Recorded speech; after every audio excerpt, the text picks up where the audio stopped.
Hello, আমি বিপাশা। আমার চ্যানেলে সবাইকে স্বাগত জানাই।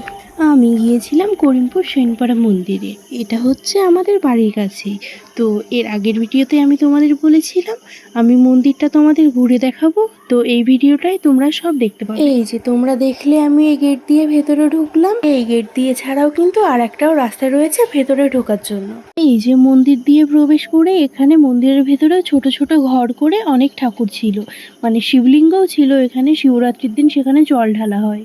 আর ক্যামেরা ধরে দিচ্ছিল আমার বান্ধবী, বাকি ভিডিওটুকু করেনিও। তোমরা কিছু মনে করো না, আসলে আমারই বড্ড খারাপ লাগছে যে বাকিটুকু তোমাদের দেখাতে পারবো না। কিন্তু ভীষণ সুন্দর, মানে ভীষণই সুন্দর। আমার তো খুবই পছন্দ। তোমাদের আমি বোঝাতে পারবো কিনা জানি না, তবে আমার তো খুবই পছন্দের। তোমরা সামনে থেকে না দেখলে বুঝতে পারবে না। মেইনলি এটা কৃষ্ণকালী মায়ের মন্দির। এই যে সিঁড়িতে উঠে এখানেই মাকে পাওয়া যাবে দেখতে। আর মাকে দেখে তো আমার মনটা পুরোই ভরে গেল। আর মাকে প্রণাম করে চলে এসেছিলাম এইদিকে ছাদে। এই জায়গাটা তো ভীষণই সুন্দর, ছবি তোলার জন্য তো অনেক সুন্দর। দেখো উপর থেকে একটু দেখিয়ে দিচ্ছি নিচটা।